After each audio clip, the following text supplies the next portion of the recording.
कहानी शुरू होती है एक जंगल को दिखाते हुए। एक आदमी पागलों की तरह इस जंगल से निकलने की कोशिश में था। जंगल इतना घना था कि यहाँ से बाहर जाने का कोई रास्ता नहीं नजर आ रहा था। ये इंसान सूरज को देखते हुए आगे बढ़ा था, लेकिन अब सूरज भी ढल चुका था। लेकिन उसने भागना नहीं छोड़ा। भागते भागते एक पॉइंट आया जहाँ एक फेरी के स्केलेटन पे उसे लिखा मिला पॉइंट ऑफ नो रिटर्न, यानी यहाँ से कोई वापस नहीं जा सकता। इस बोर्ड को देखकर परेशानी उसके चेहरे पे साफ जाहिर थी। अंधेरा गहरा हो जाता है और एकदम से सारे परिंदे उड़कर यहाँ से चले जाते हैं। छुपने की कोई जगह भी नहीं थी। ये आदमी बहुत ज्यादा डर रहा था, इसीलिए दरख्त के ऊपर चढ़ जाता है और उसकी बदकिस्मती कि वो इतने ऊंचे दरख्त से गिर गया। इससे पहले कि वो बेहोश हो जाता, हम देखते हैं कि कोई उसे खींच के ले गया। खींचने वाला कौन था ये नहीं दिखाया गया, लेकिन हमें इस आदमी की दर्द भरी चीखें सुनाई दी गई। सीन कट होता है और हमें 6 दिन बाद शहर में मीना नाम की एक लड़की को दिखाया जाता है। मीना की कोई दोस्त या फैमिली नहीं थी सिवाय बहन के। इस टाइम वो जिस पेट स्टोर पे काम कर रही थी, उसके बॉस उसे एक पैरट को जू पे छोड़ कर आने का ऑर्डर देते हैं। मीना इस पैरट को उठाकर अपने घर ले जाती है क्योंकि उसे अगले दिन जू जाना था। रात उसने इस पैरट के साथ गुजारी और फिर सुबह होने पर वो इस पैरट को लेकर जू के लिए निकल गई। लंबी सड़क पर चलते चलते एकदम से शायद उसने गलत टर्न ले लिया और वो पहुंच गई जंगल के बीचों बीच। ये वही जंगल था जहां हम पहले एक आदमी को गायब होता देख चुके हैं। पहले तो वो अपनी गाड़ी के जरिए ही इस जंगल के अंदर जाती रही, लेकिन जब उसे यहाँ से बाहर निकलने का रास्ता समझ नहीं आया तो उसे इस गाड़ी से उतरना पड़ा। उसे लगा कि शायद यहाँ करीब कोई होगा जिससे वो मदद मांग ले। वो अपने पैरट को लेकर आगे बढ़ने लग जाती है। अंधेरा भी गहरा होता जा रहा था। एकदम से पहले की तरह ही सभी परिंदे इन दरख्तों से उड़ जाते हैं। मीना को अब डर लगने लगा था क्योंकि जमीन भी जोर जोर से हिल रही थी। उसे अपने करीब किसी के होने का भी एहसास होता है। दूर एक बूढ़ी औरत भाग रही थी। मीना भागते हुए उसका पीछा करती है। वो उससे मदद मांग रही थी, लेकिन वो औरत रुकती नहीं, भागती रहती है। मीना जब उसका पीछा करते करते थक गई तो वो वहाँ रुक गई। उसके रुकने पर बूढ़ी औरत ने उसे आवाज देकर कहा, अगर जिंदा रहना चाहती हो तो तेजी से भागकर हमारी तरफ आओ। ये सुनते ही मीना दोबारा उस बूढ़ी औरत की तरफ भागी और वो बूढ़ी औरत उसका हाथ पकड़कर उसे एक घर में ले आई। घर आते ही उसने इस घर को लॉक कर लिया। ये कोई घर नहीं था बल्कि एक काफी अजीब कमरा था जिसपे एक बहुत बड़ा सा मिरर लगा हुआ था। इस बूढ़ी औरत के साथ यहाँ 2 और लोग भी थे। मीना घबराकर इन लोगों से पूछती है ये कौन सी जगह है। ये लोग कोई जवाब नहीं देते और उसे मिरर के सामने खड़े होने को कहते हैं क्योंकि कोई उन्हें देखने आने वाला था। मीना पूछती है आखिर कौन देखने आ रहा है, तो वो बूढ़ी औरत मेडलाइन जवाब देती है हमें वॉचर्स देखने आ रहे हैं। एकदम से यहाँ अजीबोगरीब आवाजें भी गूंजने लगी। इस बूढ़ी औरत ने बताया कि वॉचर्स तुम्हारे आने से खुश है, वो यहाँ तालियां बजा रहे हैं तुम्हारे लिए। मीना बुरी तरह कंफ्यूज थी। मेडलाइन जिन्हें वॉचर्स कह रही थी उन्हें ना तो अभी तक मूवी में दिखाया गया और ना ही मीना या किसी और ने उन्हें देखा था। ये रात गुजर जाती है। सुबह होने पर ये लोग इस जगह से बाहर निकल आते हैं। मेडलाइन बताती है कि वो वॉचर्स सिर्फ रात में ही बाहर निकलते हैं, दिन के वक्त हम लोग जंगल में आजाद घूम सकते हैं। मीना को इस जंगल में नहीं रहना था, वो यहाँ से निकलने के लिए आगे बढ़ जाती है, पर मेडलाइन कहती है कि तुम्हारा अच्छा फैसला नहीं, इस जंगल से बाहर निकलने का कोई रास्ता नहीं है। रात होने से पहले पहले हमें इस घर में वापस आना पड़ता है। अगर तुम लेट हो गई तो तुम अपनी जान से हाथ तो बैठोगी। मीना किसी की बात नहीं सुनती और अपने पैरट को लिए आगे बढ़ती रहती है। आगे बढ़ने पर उसे भी वही साइन दिखाई दिए, पॉइंट ऑफ नो रिटर्न वाले। इन्हें देखकर वो घबरा तो गई, लेकिन पहले वाली लड़की की तरह ही वो सूरज को देखकर सूरज की डायरेक्शन में आगे बढ़ती रही, पर जंगल से निकलने में कामयाब नहीं हो सकी। एकदम से उस जमीन के नीचे हलचल महसूस हुई। वो डर गई और वापस उसी घर की तरफ भागी। वो हार चुकी थी। यहाँ मेडलाइन उसे हौसला देती है और कहती है कि सिर्फ तुम ही नहीं जिसने यहाँ से निकलने की कोशिश की और हार गई, हम भी तुम्हारी तरह ही हार कर यहाँ रुके हैं। यहाँ से बाहर निकलने का कोई रास्ता नहीं। ये जंगल आत्माओं को अपनी तरफ लेकर आता है और फिर अजीब अजीब चीजें इंसानों को दिखाता है। ये तुम्हें पागल भी कर सकता है, इसलिए अगर जिंदा रहने चाहती हो तो हमारे साथ ही रहो। ये जंगल एक शिकारी है और हम सब उसका शिकार। मेडलाइन उसे पॉइंट ऑफ नो रिटर्न वाले काफी सारे साइन बोर्ड दिखाती है जो कि जंगल में गोल दायरे में लगाए गए थे। मेडलाइन बताती है कि ये हमारे घर से आधे दिन के फासले पे लगे हैं, अगर इससे आगे गए तो वापस लौटना मुश्किल हो जाएगा, इसलिए कभी भी ये तुम्हें नजर आए तो तुम इन्हें इग्नोर मत करना। मीना पूछती है ये सब किसने बनाया, तो वो जवाब देती है ये एक प्रोफेसर ने बनाया था। रात हो जाती है कि लोग वापस उस घर के अंदर आ जाते हैं। हर रात वॉचर्स उन्हें देखने के लिए आते थे। आज किरा नामी लड़की उनके सामने डांस करती है और कहती है ये सब उन्हें पसंद है। ऐसा नहीं था कि इन चारों को हर रात वॉचर्स के सामने खड़ा ही रहना पड़ता था। ये लोग जो चाहते वो कर सकते थे, लेकिन उनकी तरफ अपनी कमेंट नहीं कर सकते थे। रात में तो इन्हें सिर्फ वॉचर्स का मसला था, लेकिन दिन में भी इन्हें बहुत मुश्किलों का सामना करना पड़ता था। ये जंगल से हर रोज कुछ न कुछ हंट करके लेके आते थे, जिनसे इनका गुजारा होता था। अगले दिन कीरा और मीना दोनों जंगल में खाना इकट्ठा करने के लिए जाती है। मीना कीरा से सवाल करती है, आखिर ये वॉचर्स चाहते क्या हैं? कीरा बताती है, मुझे भी कुछ खास नहीं पता, लेकिन मैडेलाइन के पास एक थ्योरी है। उसके मुताबिक ये वॉचर्स हमें दिखते हैं, हमें ऑब्जर्व करते हैं, लेकिन अगर हमने इन वॉचर्स को देखा तो हम पागल हो जाएंगे। कीरा अब उसे एक गड्ढा दिखाती है और कहती है, ऐसे बहुत से गड्ढे जंगल में मौजूद हैं। दिन के वक्त ये सारे के सारे वॉचर्स इन गड्ढों में रहते हैं और रात में वो यहाँ से बाहर निकल आते हैं। मीना कीरा को बताती है कि उन्हें यहाँ फंसे हुए 6 महीने हो गए हैं। कीरा का हस्बैंड जंगल में रास्ता ढूंढने के लिए निकला है। उसे उम्मीद है कि वो जरूर रास्ता ढूंढ कर वापस आएगा और वो लोग यहाँ से बाहर निकल पाएंगे। हमें मालूम होता है कि असल में कीरा का हस्बैंड वही आदमी था जिसे हमने मूवी के स्टार्ट में देखा, जिसे कोई यहाँ से ले गया। अपने घर के करीब वापस आने पर मैडेलाइन मीना को 3 रूल समझाती है यहाँ पर जिंदा रहने के। सबसे पहला कि वो रात के वक्त अपने घर का दरवाजा नहीं खोलेगी। दूसरा कि रात में वो आईने की तरफ अपनी कमर नहीं करेगी। और तीसरा ये कि दिन के वक्त वो उन गड्ढों के पास नहीं जाएगी और जितना हो सके रोशनी में रहेगी। अब इस रात मीना उन वॉचर्स के बारे में जानना चाहती थी, इसलिए वो मिरर के साथ कान लगाकर आवाजें सुनने की कोशिश करती है। जब उसे कुछ सुनाई नहीं देता तो वो मिरर की तरफ अपनी कमर कर लेती है और ऐसा करने पर उन वॉचर्स को गुस्सा आ चुका था। वो लोग जोर जोर से उस मिरर को मारने लग जाते हैं, यहाँ तक कि मिरर के अंदर क्रैक भी आ जाता है। शोर से मैडेलाइन भी उठ जाती है और वो मीना को मिरर की तरफ खड़े रहने को कहती है। ऐसा करने पे उनका गुस्सा ठंडा हो सकता था। खैर ये रात बिखर जाती है और अगले दिन मीना डेनियल के साथ शिकार पे निकलती है। मीना क्योंकि अपने अच्छे दिन यहाँ जाया नहीं करना चाहती थी, इसलिए वो यहाँ से निकलने की तैयारी कर रही थी। वो डेनियल से पूछती है, क्या आज तक तुमने किसी वॉचर को देखा? डेनियल ना में जवाब देता है। तब मीना डेनियल को समझाती है कि मुझे लगता है कि ये सब मैडेलाइन की बनाई हुई कहानियां हैं, जिसके अंदर वो हमें फंसा रही है। हमें जरूर इन गढ़ों को जाकर चेक करना चाहिए, शायद हमें यहाँ से बाहर जाने का कोई रास्ता मिल जाए। डेनियल जो कि खुद यहाँ से बाहर जाना चाहता था, ना की बातें मान लेता है और अब मीना अपने साथ रस्सी बांधकर उस गड्ढे के अंदर उतरती है। रस्सी का दूसरा सिरा डेनियल ने पकड़ा हुआ था कि अगर मीना को कुछ भी हो वो जल्दी से मीना को बाहर की तरफ खींच ले। मीना नीचे गड्ढे में पहुंच जाती है, जहां उसे बहुत सारे इंसानों का सामान मिलता है। मीना इस सामान को इकट्ठा कर लेती है, जरूर वो जंगल में फंसे हुए इंसानों का ही सामान होगा। रस्सी के सहारे मीना और डेनियल उस सामान को बाहर ले आते हैं और इससे पहले कि मीना उस गड्ढे से बाहर निकलती, उसे गड्ढे के अंदर किसी की उंगलियां दिखाई देती हैं। वो ठीक से तो नहीं देख पाई कि ये क्या चीज थी, लेकिन वो डर गई। ये लोग उस सारे सामान को लेकर अपने सेफ हाउस में आ गए, जहाँ मैडेलाइन ने उससे पूछा कि ये सामान तुम्हें कहाँ से मिला। ये लोग झूठ बोल देते हैं कि ये सामान उन्हें जंगल से मिला है। मैडेलाइन को इस जंगल में रहते हुए बहुत अरसा गुजर चुका था। वो चाहती थी कि ऐसा सामान उसे जंगल से नहीं बल्कि गड्ढे से मिला होगा। वो मीना से पूछती रह जाती है, बताओ तुमने गड्ढे के अंदर क्या देखा, लेकिन मीना उसे कुछ नहीं बताती। अब इन लोगों को गड्ढे से कैमरा भी मिला था। इस कैमरा को सीसीटीवी कैमरा बनाकर डेनियल और मीना इस घर के बाहर लगा देते हैं ताकि ये लोग भी वॉचर्स को देख पाए। मैडेलिन उनको समझाती रह जाती है, ये तुम गलत कर रही हो, लेकिन ये दोनों उसकी एक नहीं सुनते। आज ये लोग वॉचर्स के इंतजार में बैठे थे ताकि इन्हें वो देख पाए। अभी तक वॉचर्स नहीं आए थे, लेकिन आज इनके साथ कुछ अजीब होता है। उनका दरवाजा खटखटाया जाता है। ये लोग कैमरे से देखते हैं तो वहाँ उन्हें इंसानी टांगे दिखाई दे रही थी। बाहर जो कोई भी था वो कीरा के हस्बैंड की आवाज में बात कर रहा था।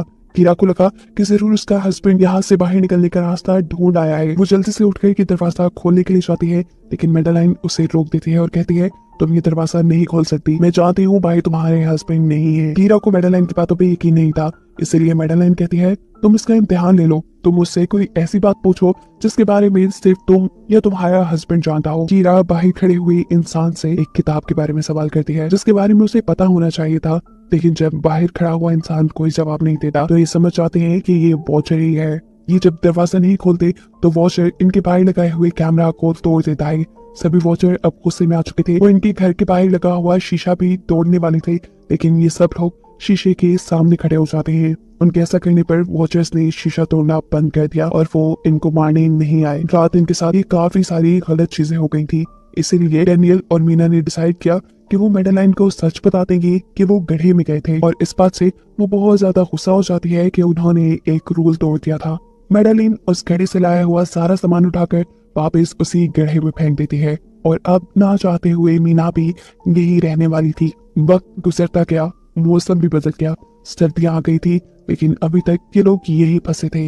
मीना हर रोज यहाँ से बाहर निकलने वाले रास्ते की तलाश में जाती थी, लेकिन उसे कोई रास्ता नहीं मिलता था। उसने एक नक्शा भी बनाया था, उसे यकीन था कि कभी तो वो ये नक्शा पूरा कर ही लेगी। सर्दियों की वजह से इन्हें खाना भी ठीक से नहीं मिल रहा था और खाना ना मिलने की वजह से इनकी दिमागी हालत खराब होती जा रही थी। और इसी सब में मैडेलिन और डैनियल का झगड़ा हो जाता है। उससे में वो मैडेलिन के साथ साथ मीना को भी बाहर ही छोड़ के कीरा को सेफ हाउस में ले जाकर लॉक कर देता है। अंधेरा भी होने वाला था। मैडेलिन और मीना बहुत दरवाजा खटखटाती है, डैनियल की मिन्नतें करती है कि प्लीज ये दरवाजा खोल दो, लेकिन वो दरवाजा नहीं खोलता। फिर अंधेरा भी हो गया और मजबूरन इन्हें अपनी जान बचाने के लिए एक घने दरख्त के नीचे खड़ा होना पड़ा। अब तो इन्हें वॉचर्स के आने की आहटें भी सुनाई दे रही थी। इस टाइम मीना और मैडेलिन के साथ हम ऑडियंस को भी इन वॉचर्स की एक झलक दिखाई जाती है। ये लोग लंबे लंबे, पतले और खतरनाक थे। अपने घरों से निकलकर ये सब इंसानों को देखने के लिए इस सेफ रूम तक पहुंचते हैं। और जब ये लोग देखते हैं कि मीना और मैडेलिन वहां नहीं है, तो उनको खाने के लिए ये लोग जंगल में उन्हें ढूंढने लग जाते हैं। और इन क्रिएचर्स के दूर जाते ही मीना और मैडेलिन को मौका मिल जाता है दोबारा अपने सेफ हाउस तक आने का। इस मर्तबा वो जोर जोर से दरवाजा खटखटाते हैं और आखिर डैनियल उनके लिए दरवाजा खोल ही देता है। ये लोग घबराए हुए थे क्योंकि इन लोगों ने अब वो क्रिएचर देख ली थी। मैडेलिन इन सबसे आकर कहती है कि मैंने तुमसे झूठ बोला था कि मैं यहाँ पे फंस गई। असल में मैं इन्हीं क्रिएचर्स की तलाश में यहाँ आई थी, क्योंकि मैंने किताबों में पढ़ रखा था कि ये सारी क्रिएचर्स परियां हैं, फेरीज हैं। लेकिन यहाँ आकर मैंने जब इन्हें देखा तो मुझे पता चला कि ये तो मॉन्स्टर यानी राक्षस हैं और साथ ही साथ काफी अक्लमंद भी। ये लोग भेस बदल सकते हैं। मैंने जिसको देखा था उसने बिल्कुल मेरे जैसा ही अपना रूप बना लिया था, बस उसके बाल थोड़े बिखरे हुए और आंखों के नीचे गड़े थे। मैंने उनकी इन हरकतों से अंदाजा लगाया कि वो हम जैसा बनने के लिए हर रोज कुछ सीखते हैं, इसीलिए ये हर रोज आकर हमें ऑब्जर्व करते हैं और जो जो काम हम करते हैं वैसे ही काम ये लोग करने लग जाते हैं। इनकी इन्हीं बातों के दौरान दोबारा दरवाजे पे खटखटाहट होती है। ये क्रिएचर्स अब इन्हीं की तरह बोल रही थी। वो अंदर आना चाहती थी लेकिन ये दरवाजा नहीं खोल सकते थे। अगर ये दरवाजा ना भी खोलते फिर भी क्या हो जाता, उन क्रिएचर्स में इतनी ताकत थी कि वो इस लोहे के दरवाजे को तोड़ के अंदर आ जाएं। इन लोगों को कहीं छुपना था, सभी को कुछ समझ नहीं आ रही थी। पर अचानक डैनियल की नजर फर्श पे पड़ती है। यहाँ फर्श थोड़ा ऊपर नीचे था। वो जैसे ही कारपेट उठाकर दिखता है तो नीचे एक बंकर था। ये लोग बिना वक्त जाए किए उस बंकर का दरवाजा खोल के उसके अंदर चले जाते हैं और फिर बंकर बंद कर लेते हैं।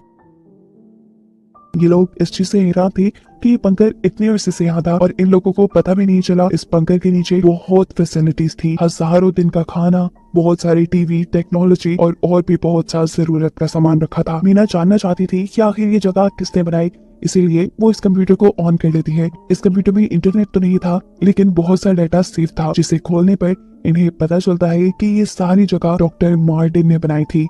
ये असल में प्रोफेसर को इन क्रिएचर्स के बारे में पता था। वो इन क्रिएचर्स पर रिसर्च करना चाहता था, इसलिए उसने ये बंकर बनाया था। वो इस बंकर में रहता था। पैसों का लालच देकर वो दूसरे इंसानों को यहाँ लेकर आता था और रात के वक्त उन्हें ऊपर रूम्स में छोड़कर खुद इस बंकर में आकर छुप जाता था और वो मॉन्स्टर फिर उन इंसानों को खा जाया करते थे। अपनी सारी रिसर्च के दौरान डॉक्टर मार्टिन बताते हैं कि ये क्रिएचर कोई मॉन्स्टर नहीं बल्कि असल में फेरीज थी जो पहले इंसानों के साथ रहती थी, लेकिन फिर इंसानों ने इन्हें धोखा दिया। इन्हें यहाँ जंगलों में फंसाकर वो यहाँ से निकल गए और काफी साल जमीन के नीचे रहने की वजह से इनका जादू और इनके पर चले गए। डॉक्टर मार्टिन बताते हैं कि सारी रिसर्च के दौरान उन्हें एक सबसे अलग फेरी मिली जो रोशनी में भी उन घरों से बाहर आ सकती थी। वो अच्छी थी, उसे डॉक्टर मार्टिन को मारा नहीं। डॉक्टर मार्टिन उसे यहाँ ले आया। वो फेरी मार्टिन के साथ रहकर सब कुछ सीख गई, लेकिन थोड़े अरसे बाद इन दोनों के अंदर कोई लड़ाई हो गई। इस कंप्यूटर में बहुत सी वीडियोस थी और हर वीडियो में डॉक्टर मार्टिन ने कुछ ना कुछ बताया हुआ था। मीना बस ये जानना चाहती थी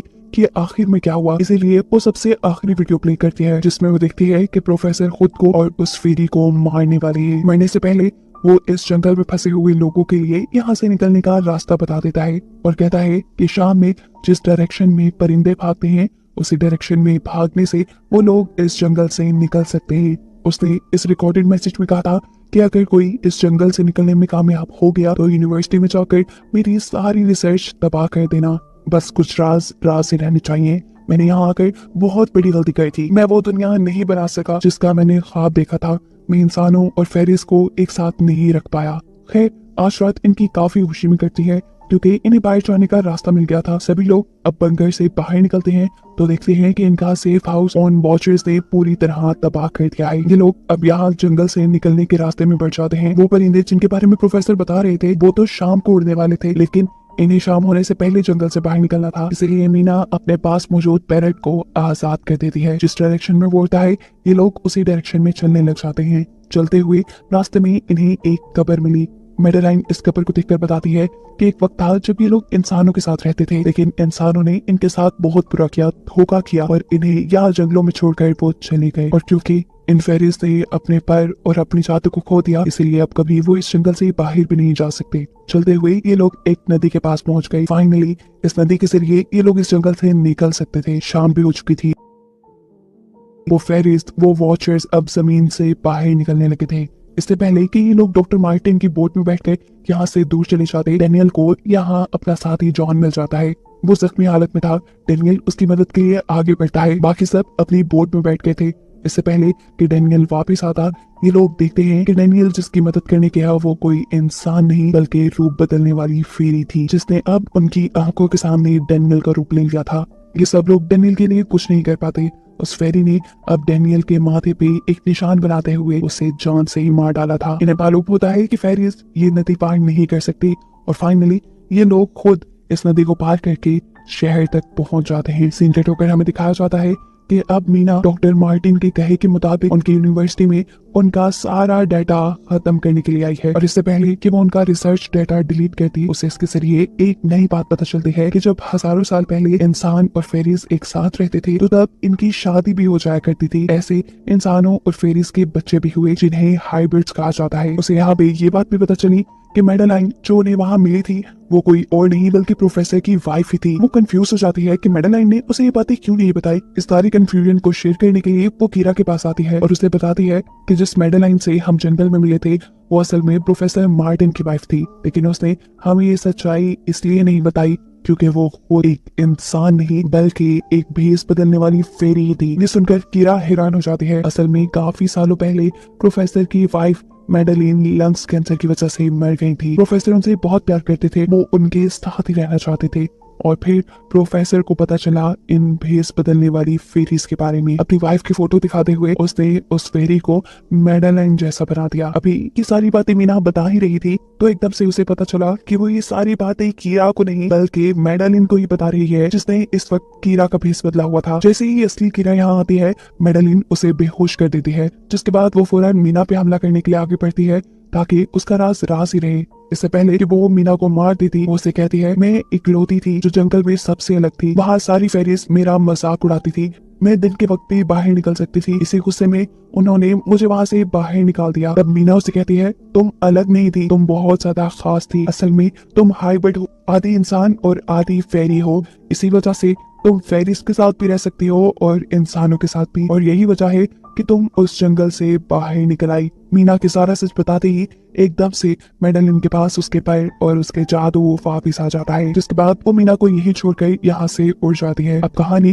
कुछ हफ्तों बाद की दिखाई जाती है जहाँ मीना अब अपनी बहन के पास गई है। जंगल और फेरी वाले सारे वाक्य के बाद वो काफी डर गई थी और अब वो अपनी बहन के साथ ही रहना चाहती थी। उसने अपनी बहन को बताया कि मुझे लगता है कि वो फेरी अभी भी मेरा पीछा करती है। तब मीना की बहन उससे कहती है तुम डरो नहीं, कुछ नहीं होगा। और कहानी के आखिरी सीन में हमें एक बच्ची को दिखाया जाता है जो कि इस वक्त भी मीना के घर के नीचे ही थी। ये कोई और नहीं बल्कि वो फेरी मेडेलाइन ही है जो इनकी दुनिया में इस बच्ची के रूप में रह रही है। और इसी को दिखाते हुए ये कहानी यहाँ खत्म हो जाती है।